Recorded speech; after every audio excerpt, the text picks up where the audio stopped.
Hello, it's James Davey, the Exam Coach, checking in with episode 235 of the Exam Coach podcast. On today's podcast, we have Stephen Smith, chemistry tutor.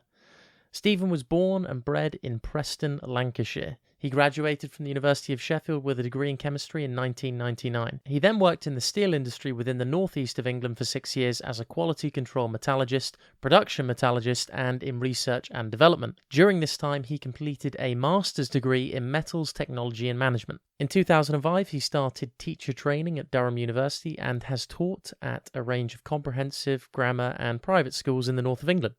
He then left mainstream teaching in January 2019 to expand his private tuition business, Online Chemistry Tutor.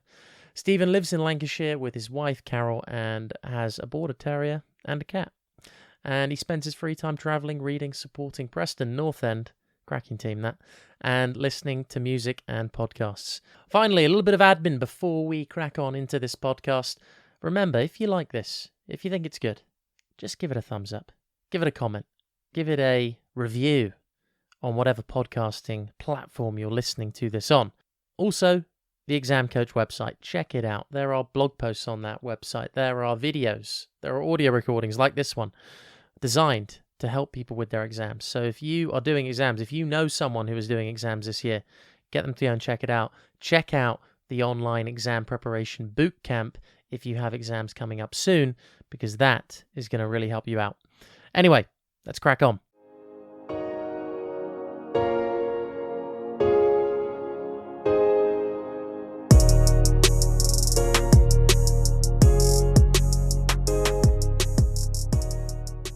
Hi, Stephen. How are you today? Very well, James. Thanks for having me. How are you? I'm very well, thank you. And it was an idea of mine to get you on because I saw the work you were doing, chemistry tutoring, and I just thought the students on this podcast, as well as some of the parents, would find what you have to say really useful. So let's start off with this. What do you tutor? Obviously, I've kind of given it away, but why chemistry and what's your background? Right. Well, why chemistry? That's enough to answer. I was a chemistry teacher for the best part of 14 years. Before that, I worked in industry, more as a metallurgist and a chemist in the steel industry for 6 years. And my first degree was in chemistry. In terms of my background, I'm a graduate of Sheffield University back in 1999. Worked in the steel industry for 6 years up in the northeast, studied a master's in metals technology and management while I was there, and left in 2005 to train to be a teacher at Durham University. And in January of this year, 2019 of recording, I left teaching to pursue my business online chemistry tutor full time. In terms of who I tutor students from age of 11 upwards. I currently have one tutor who is one student, I should say, who is a first year psychology student at university who needs A-level equivalence in chemistry, so foundation level chemistry, and I'm helping her with that. So it's primarily chemistry, occasionally a little maths and occasionally a little physics, but I market myself and advertise myself primarily as a chemistry specialist offering chemistry tuition. Nice, and the brand you've created is Online Chemistry Tutor, right? That's correct, yeah. The business is called Online Chemistry Tutor Limited. My website is onlinechemistrytutor.net. It does exactly what it says on the tin, really. I offer tuition online. I have one or two local students, but 90% of my students are online, which removes geographical considerations. I'm based in Lancashire, but many of my students are in the southeast of England. I even have a regular student in Switzerland, and I have provided tuition to Dubai and Hong Kong in the past. So there's no geographical there's the ICT and the internet connections are secure. You can do everything that you could do if you were there in person. One of the advantages is that the student has the option to record as well, which is selling point. For sure. Stephen, what was the last bit that you just said there? You were breaking up a little. Oh, the last thing that I said was one of the big selling points is that students can record the lesson and refer back to it in future if they want to. Yeah, that's actually great, isn't it? Because in the classroom, you're constantly sitting there sometimes, and you've maybe been distracted, looking out the window for a couple of minutes, and all of a sudden you don't know where you're at. Um, so that's actually a great, yeah, that's actually the first time I've heard people being able to just record live tutoring sessions so that they can kind of get double the value if they didn't get it first time around. I imagine you can cover a lot of things in the set time then, because the student kind of knows it's okay if I don't fully get it now, because I can go back to it and look at it just as it was taught there and then. That's absolutely right, yes. In a couple of my recent lessons in A-level chemistry, I've reached the end of the lesson, and I've actually said to the students, we've covered a great deal there. If I was teaching this in the normal circumstances in school, that's probably about 3 lessons worth of material that we've managed to crack through there. Uh-huh. And you're right, it's all recorded, they can refer back to it, and if there was something that they didn't quite pick up on and need to go back to, they can do that. My only stipulation to the students is that it's for their own personal use, and it's not to go on social media or anything like that. But apart from that, the recording is theirs to use as they see fit. Nice. And in terms of, obviously you've taught in schools, you've now left to do tutoring full time. What do you think are the qualities of the best tutors? Why do you think that tutoring, because I do believe in tutoring, I think the one-to-one interaction between a teacher and a student is exactly what you need. And in fact, all the times I had breakthroughs at school was when the teacher kind of sat down with me and said, look, this is what's going on. What are the qualities of the best tutors that you've seen, and what qualities do you try and instill into your teaching methods? Well, where to begin? I think I'll pick up on something you mentioned then, which I agree with wholeheartedly. There is a world of difference between having an hour with one person and an hour with 30 people. Because of the best will in the world, 30 people for an hour is 2 minutes per person. Just doing the sort of basic sum. Obviously, it's not quite like that, but it's very hard to get around every student to pick up on every student who's perhaps struggling a little bit, hasn't quite followed you, and being able to provide that intervention for every individual in a class of 30 an hour. With the best will in the world, it can be an impossible task. But when you are working one-to-one, you can really drill down in terms of the knowledge of the students and pick up on what they understand and what they don't understand. Before I talk more specifically about chemistry, I think there are general properties that good tutors and the best tutors have. And it's an obvious one, but it's perhaps the most important one, and that's the ability to build positive relationships with students and parents. Team efforts, team mentality, that we're all in this together and we're all working together to achieve the goal of helping the students feel supported and feel confident in the studies. In terms of interaction with students, it's absolutely imperative that they are relaxed and they feel that they can ask questions and verification. And I've adapted one or two techniques from languages teacher called Michel, who, if you've not heard of him, you may have actually seen his photograph in places like bookshops, because he founded a languages school in America, and he pioneered his method called the Michel Thomas method, all based upon recordings and listening to recordings and learning a language through interaction and dialogue. He's a very interesting character. I mean, I'm not here to talk about him, but I'll mention briefly. He was born in Poland. He moved to Germany at a young age. He was born in 1910. His family were Jewish, so before the Nazis came to power, he fled to France. And when France fell during the Second World War, he worked for the French resistance, primarily as an interpreter and a language teacher, because he spoke German and French fluently. He taught underground agents in language skills. After the war, he moved to America and started off his languages school.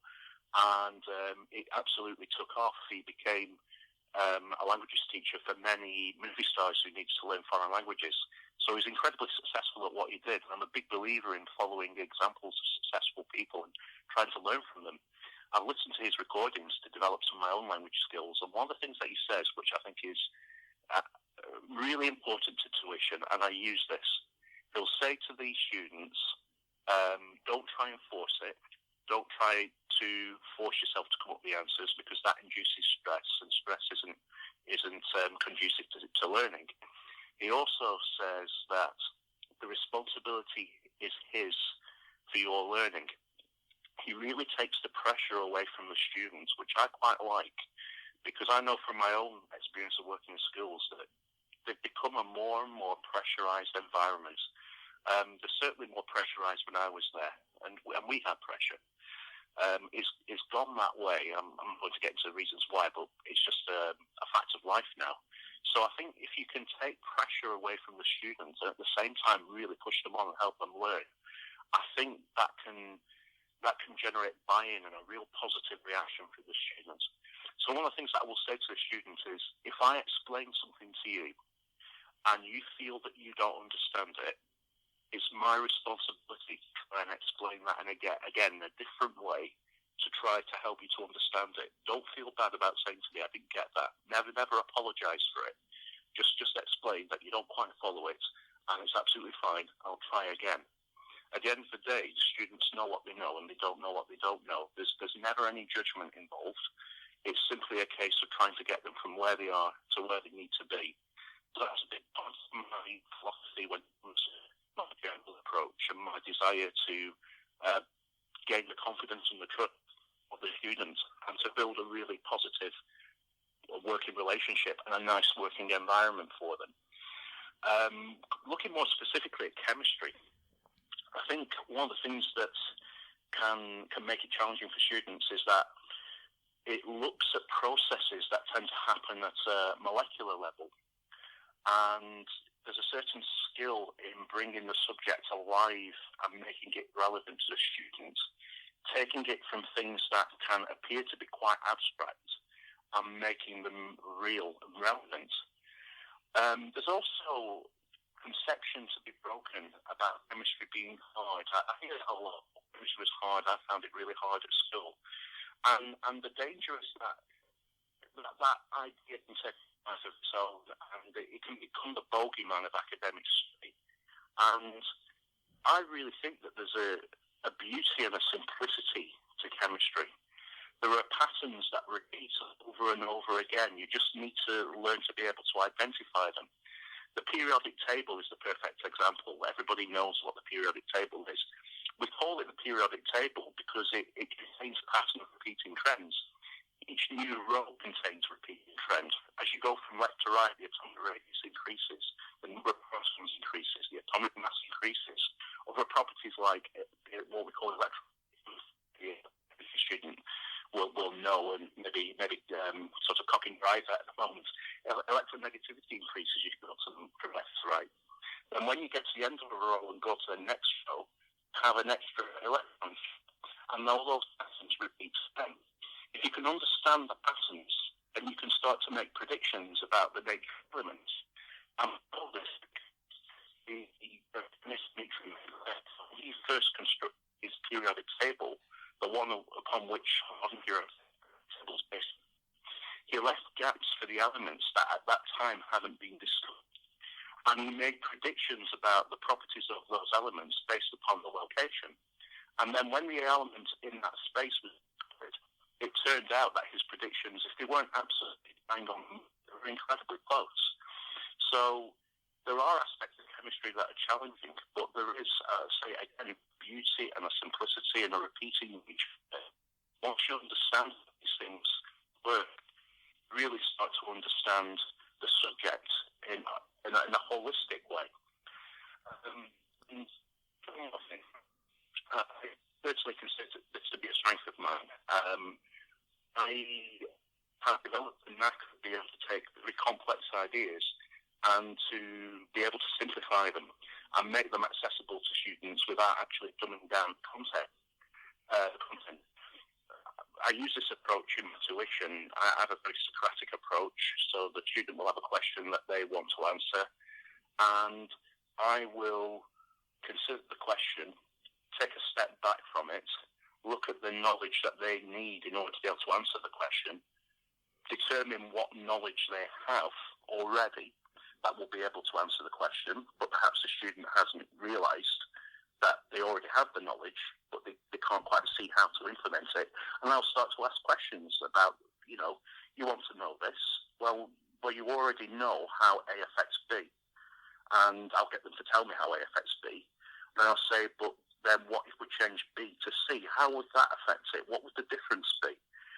And I build that sort of scaffolding for them, and I take them on a journey from what they know to applying it to a new and novel situation that they haven't encountered before. And by the end of it, hopefully, they realise that they have the knowledge all the time. They just didn't realise it. And I've had success with that approach, and it does seem to build confidence in the students that they know more than they realise. The success I've had with that approach hasn't happened by accident overnight. It comes from the years of teaching experience and tutoring experience that I have. And I also have a good detailed knowledge of the exam boards from my examining experience as well. Just one last thing. I think this is also vital for any tutor, indeed any teacher, and hopefully it's come across so far in what I've said, and that's absolute passion for the subject. I've been told in my teaching career by teachers of other subjects, I really like this aspect of my subject, but I don't really like this aspect so much. I don't like teaching that. I try and get somebody else to teach that. And then they turned to me and said, is there anything about your subject that you don't really like teaching? And I can look them in the eye and answer that question honestly and say, no, I love it all. And the one thing that I really like about it is the way it all links together. And when you get to the end of A-level chemistry, you can pick knowledge from different parts of the course, which might, on their own, seem quite disparate. But when you bring them together, you see it's all linked. And you can go away from A-level chemistry with quite a profound understanding of the physical nature of the world and the universe, which I think is absolutely amazing.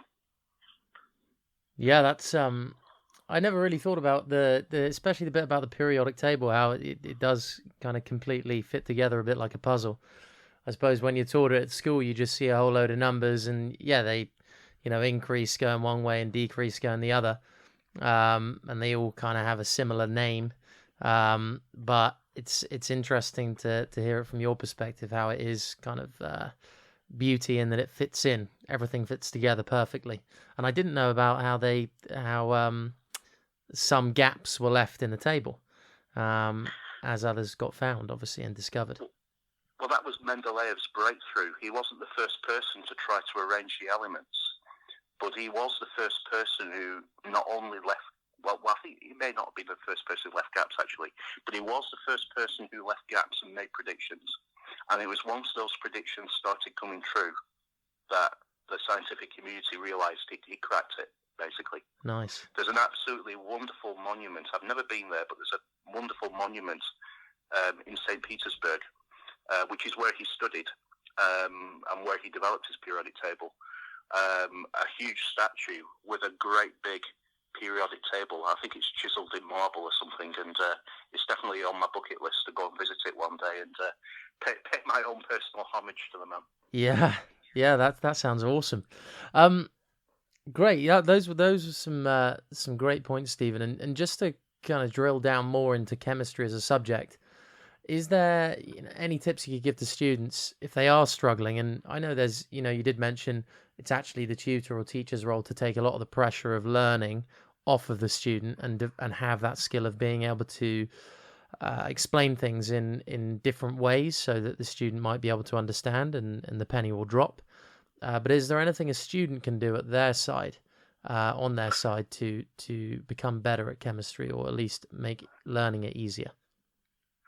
Well, I think it all begins in school. And my first tip is a fairly simple one, and it's the student to do the best to stay focused. Whilst I said before, I try to take the pressure off the students, I still expect them to listen when I'm speaking and to follow me as best they can. We're human beings. We have off days. I get that. And you can't be 100% focused all the time. It would be exhausting. But at the very least, to do the best, to be focused on the lesson, to be prepared for the lesson, to be attentive, because many of the aspects of the subject link together, and knowledge of one topic is often a requisite or a prerequisite for understanding of a different topic. So if a student just drifts off for that second when a key idea is being explained, that could be removing a key foundation from their knowledge. So it's important that they do their best to try and follow things as well as they can, and to seek help when they need it. Initially from the teacher, it's their job to do that. They should be only too happy to do so, especially if they see that you are genuinely trying your best in lessons, you're trying to make progress. I don't think any student ever got told off for asking for extra help from the teacher. And a more general theme, always approach every lesson with a positive attitude, always try your best. There was a phrase that I saw written down a little while ago, and I think it's so true, and that's hard work beats talent, and talent doesn't work hard. So there's definitely a lot to be said for going into every lesson with the willingness to do your best. On a more practical note, keeping books tidy, learning how to draw diagrams. This is something that's come into the syllabus with a vengeance in recent years at GCSE level. There are a number of marks that are available in the exam for being able to draw a diagram properly. So make sure you know how to do that properly, and use a pencil and ruler. It seems trivial, but it is an important skill, particularly if a GCSE student is hoping to advance to A-level. Regarding A-level, I would recommend any student who is hoping to start A-level chemistry next year, make sure that background knowledge is secure. There are certain things, certain skills that if they are confident with, it will set them up to get off to a good start. They should have no trouble determining the chemical formula of a simple ionic compound, for example. They should be able to carry out calculations involving moles, masses, and concentrations. They might not be perfect at it, they might be a bit rusty, but they should be able to look at that type of problem and know how to approach it.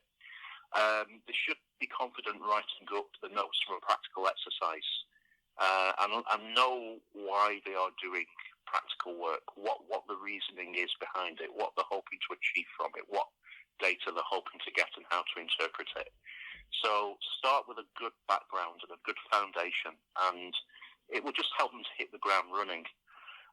As they get deeper into A-level chemistry, and this would apply to students who are currently in Year 13, maybe to a lesser extent with Year 12, what they will discover is that as time goes on, there are more and more opportunities to see how different parts of the subject link together.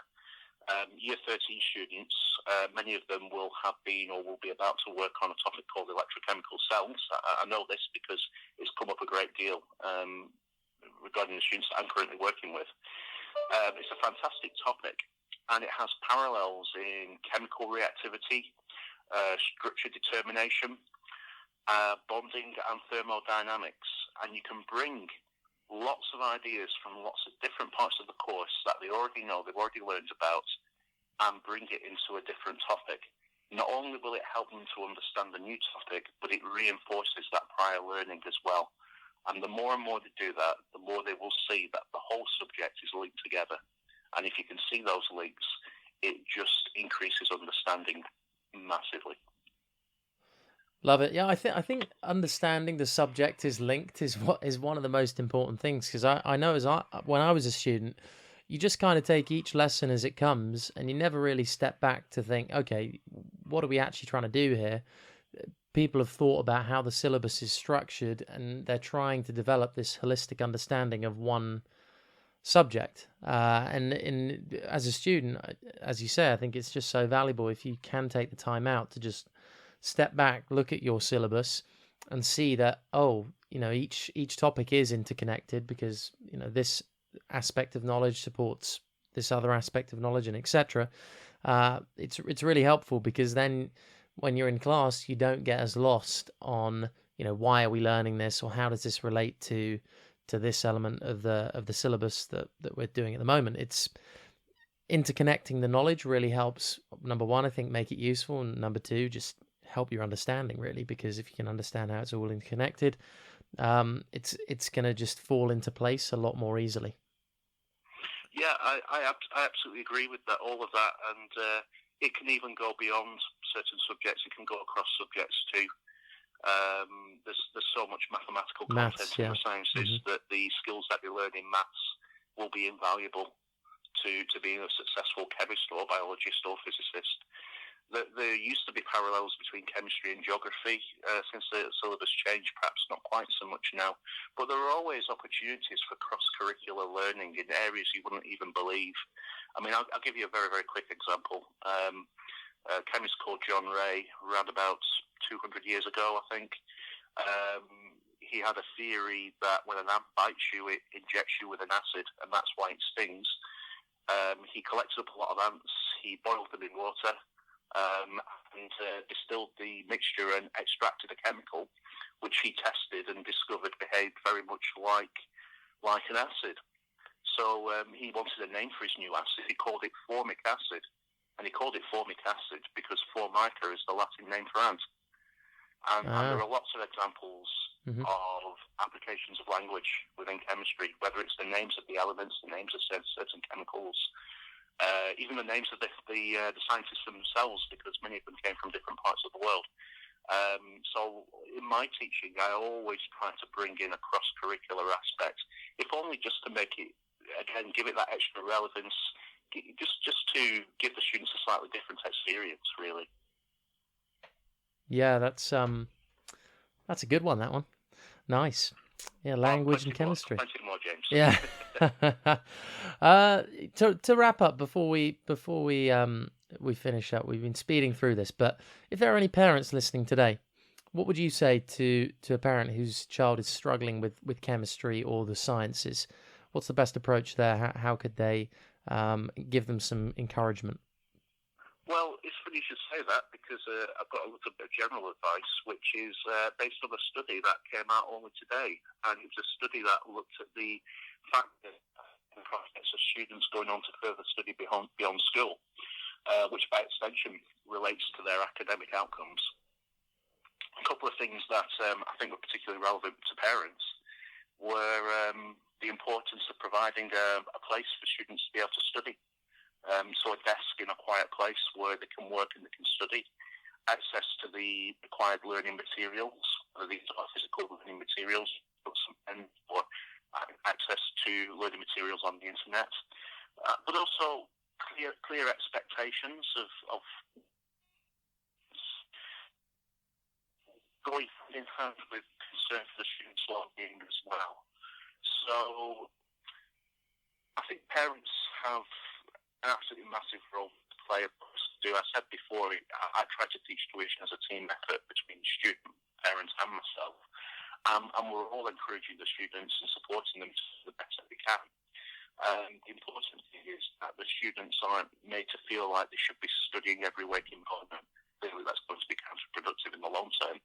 I encourage them to think about that at a time, and to build in study time for particular subjects, particular times of day, but also build in times for their hobbies as well, so that they have other things to look forward to, they have other interests, the value of exercise in the rehabilitation to be more documented. So I do encourage them to do that, to be methodical, to be disciplined, but to plan the time too. Regarding specifically, the reason that parents come to me in many cases is that they feel they can't help the students because it was a long time since they studied chemistry. The syllabus has changed a lot if it's for up to GCSE. They haven't all studied A-level or chemistry beyond GCSE, so they don't feel that they have that kind of background knowledge. So a couple of ideas for them. If they want to give themselves a very sort of what I'll call a crash course in chemistry content, GCSE, and perhaps even some A-level concepts, there's an excellent book called The Periodic Kingdom by Peter Atkins. It introduces chemical ideas in a really accessible way. It's easy to read, and it explains it all in a way that I think is quite easy to understand. Peter Atkins is, to give his full name, I believe he's Professor Peter Atkins. He used to teach at the University of York. I have a couple of his textbooks on my shelf. So when I was studying as an undergraduate, I used to use his books. So in this country, he is one of the one of the leading pioneers of chemistry. So that's definitely a book that I would recommend. Another way in which parents can help, I'm a firm believer that the best way for anybody to demonstrate their mastery of a concept is if they can explain it to somebody else. So I'd encourage any students to see if they can explain the thing that they have been learning about to their parents, and if they can communicate it. And that might just be, if anything, a nice activity for parents and students to engage in. Nice for the student because they feel that they are demonstrating their competency of a particular part of the course. And nice for the parents because they feel like they're really getting involved and making a contribution to their son or daughter's progress. So that's definitely a technique that you could use. It's one that I've used in the past. Yeah, fantastic. I think it's hard being not that I am a parent, but the parents that I do work with, it's just you never know how much support to give because you think, oh, I might be being a bit too pushy or putting too much pressure on it, might be perceived as pressure, or to take the hands-off approach. But then, sometimes things can, without you just gently nudging the student in the right direction, sometimes things can not go as planned. So it's a tricky one, isn't it? But I like the idea of actually just reading up on chemistry a bit yourself and maybe just having some casual conversations over the dinner table and stuff just about things. Because explaining things, talking things through. I even recommend sometimes students between classes just double check their understanding of what's happened in the prior lesson with a friend.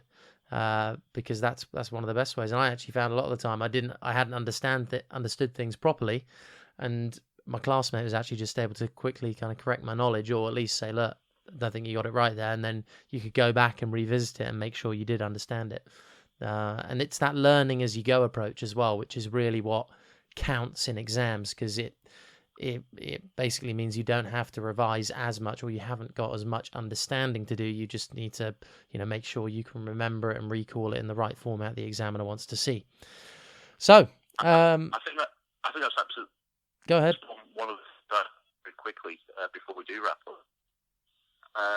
One of the ways that I try to remove pressure from the students is if we're currently in November, I make a surge in interest in January.